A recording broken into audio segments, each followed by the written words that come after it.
Well, partly the problem is the speed limit. It's now been reduced to 80, but it should be 60. There are broken white lines and there are blind hills. So you're likely to have traffic. If you're trying to pull out, you'll have traffic coming against you that hasn't seen you. And they're doing probably nearly 100. So your chances of trying to get out without being hit is extremely risky. The other problem is coming out of Kilrush, you'll meet traffic. You can see the first two cars. The next thing, a car will come from behind them and will overtake. So it ends up you have traffic coming on both lanes towards you. And there is nowhere to pull off the road. How would you describe living here? What's it like? I like living here, but I don't like the traffic or the speed on the road. And you certainly couldn't walk or cycle into town on this road. You'd be taking your life in your hands. Has there been incidents over the years? I know of 4 fatalities, and there have been multiple other accidents, which is any fatality is unacceptable. We can even hear, and it'll be very audible for listeners, just the speed of vehicles that are passing. Some of them are quite large vehicles as well. That was a HGV that just passed us. Do you find it frightening here just on a daily basis, even navigating the roadway outside your house? There's a lot of heavy traffic on the road, and also then for the summer, from next month on, the traffic trebles at least. And it starts at 5 o'clock in the morning, and it's going through all day long. So you've got all the traffic, the increase in population that they've got in Kilkee during the summer escalates the problem. I mean, in a way, probably we're fortunate that we haven't had more accidents on the road. Aisling Corkin, you're one of the local residents here at Leadmore East on the N67. You witnessed a collision down here. A car was turned over, and when you called the emergency services to tell them about it, you had a warning for the safety of those responding to the incident. I did. Now, that happened maybe 3 or 4 years ago, and it was a winter's evening just after 6 o'clock, and we heard the bang inside the house, and we ran out, and there was a car overturned here just where I'm standing, and there was 2 cars crashed over at the other side. Now, we don't have lighting or a footpath on this road, so it was complete darkness. So we ran out to see what we could do, and I rang 999, and I said to the girl, I said, if somebody doesn't come and help us, I said, one of us will be killed, because nobody was stopping. Nobody was slowing down. Everyone was driving over the debris. So I'm not sure how long we waited. It seems like we waited a long time for the emergency services, but it was just dangerous for everybody. My husband went down the road to try and slow down the traffic, and one of the people in the cars ate him because she was in a hurry and she wanted to go home, and it's just unbelievable. Yeah. How would you describe living on this road? We love the area. It's fantastic. We're only about a kilometre into town. I work in town, so I have an electric bike, and last year I used to cycle to work, but then one morning, it was a winter's morning, and I would say the guy behind me was blinded by the sun, and he never saw me, and he brushed past me at 100 kilometres an hour and nearly knocked me off the bike. So the bike is retired. So much for going green and leaving the car at home.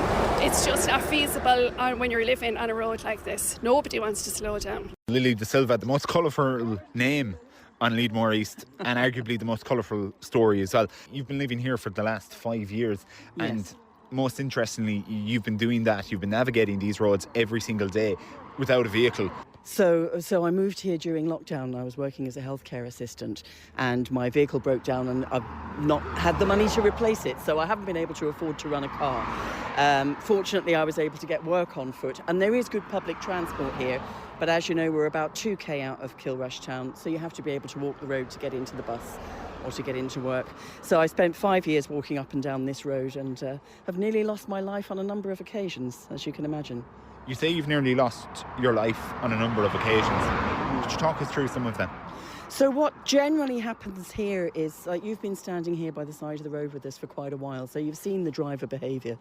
And because we're between speed limits here, and this is a commuter road, what tends to happen is that people who are familiar with the road. They're speeding out of Kilrush and they're wanting to get ahead of the guy in front before they get to the next speed limit so they can go even faster. So there's a lot of very dangerous overtaking that happens here. So if you're a pedestrian, you're walking against the traffic on the other side of the road. And what happens is that cars swing out to overtake, regardless of what's in front of them on the other side of the road.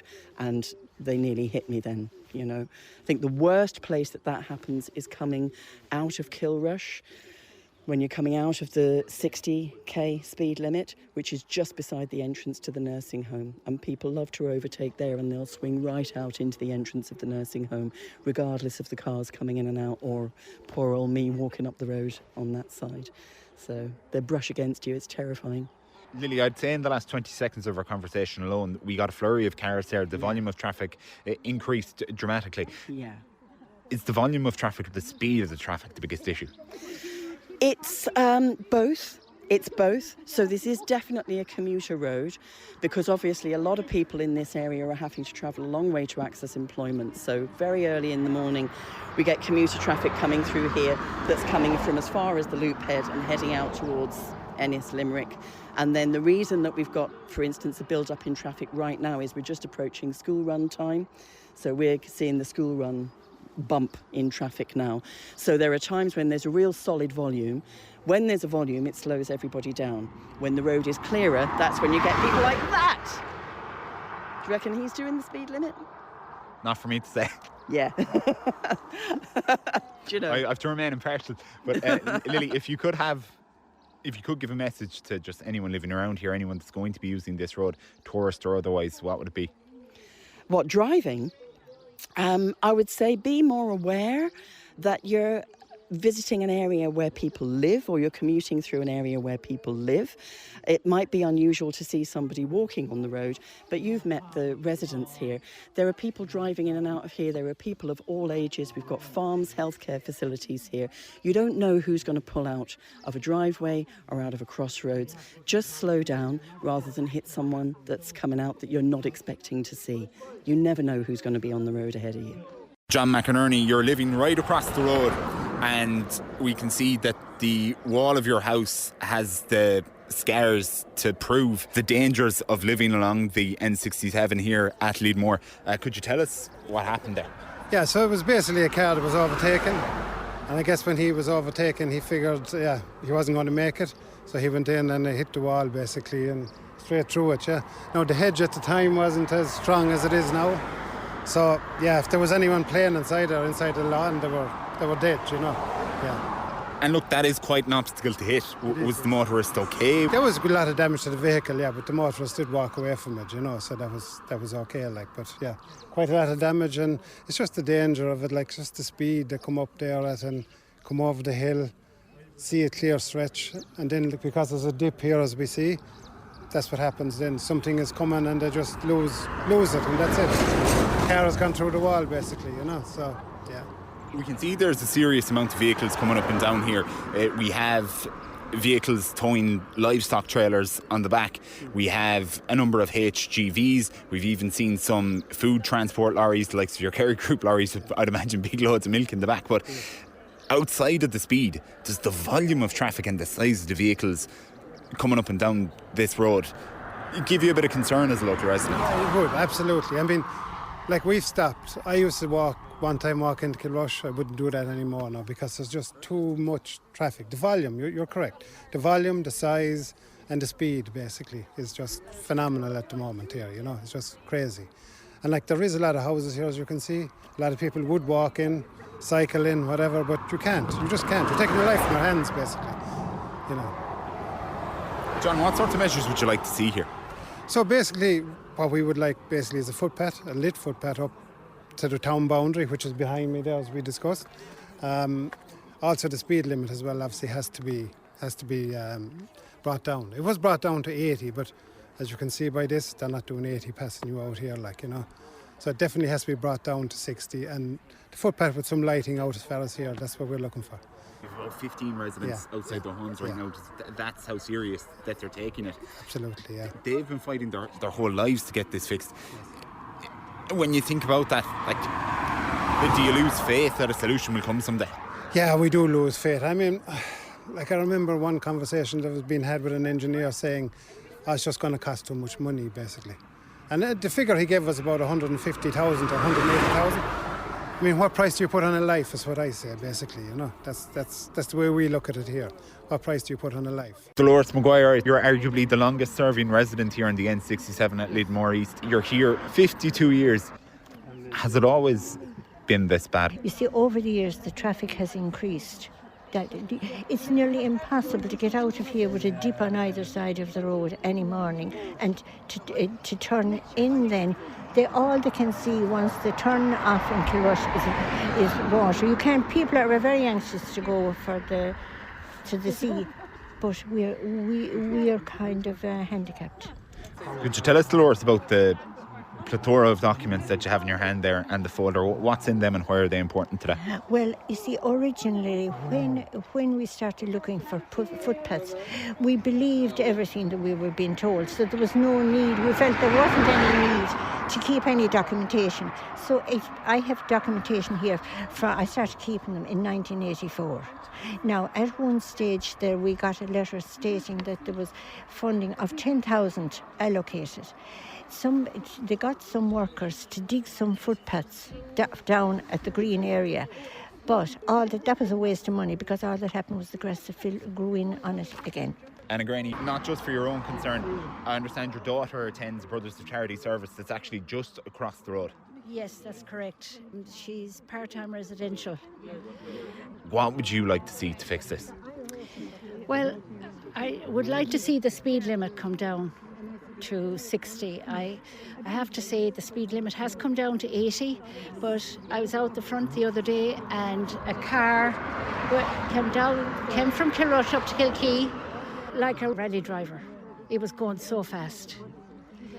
So, I mean, it really, that and a footpath. I think we need a footpath, especially from the Brothers of Charity. They should have a speed camera.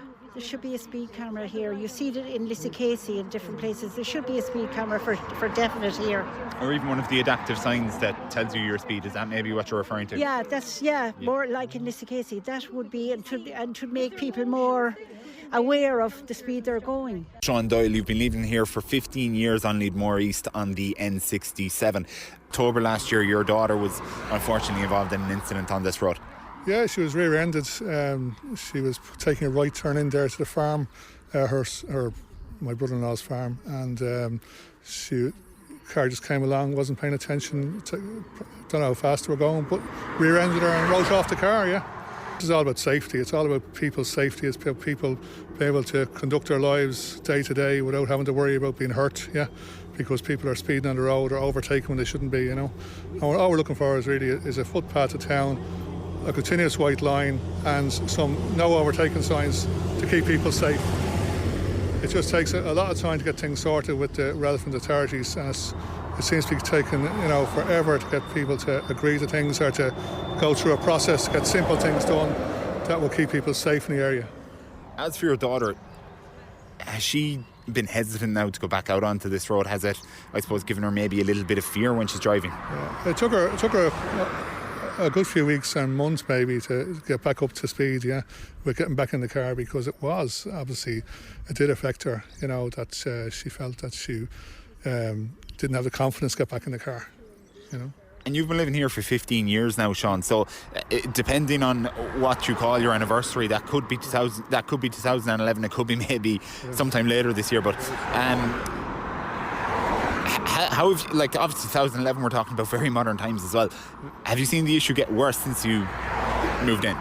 Absolutely, even with the change in the regulations with the speed, people aren't slowing down. There's just the signs aren't prominent enough for people, to stop them speeding in this road. This is the main road between Kilkee and Kilrush, and this is probably, not the busiest day. Come here in summer and you'll see the amount of traffic on this road, Do you know what I mean? And people that wouldn't be aware of how it works and what's there, farms-wise and all that, local people, the people visiting the area that wouldn't be aware of what's going on around them. Yeah. And if we don't see these fixes, such as the footpaths, maybe a continuous white line, additional signage, what do you fear could happen in the future?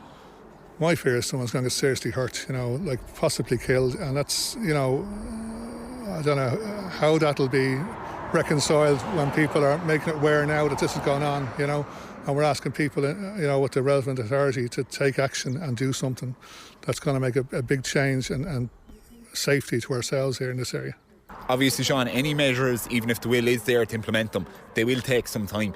If you could make an appeal to motorists that are going to be using this road, what would you say? Please take account of the speed limit, Take account that when you're overtaking that there are slow-moving vehicles, for example, tractors ahead of you. There might be 3 or 4 cars ahead of you. If you overtake something and that tractor's taking a right turn, you're going to crash into it. You're going to have a problem as well as they are, and someone may get seriously hurt. So please slow down and take account of what's going on, the conditions on the road ahead of you.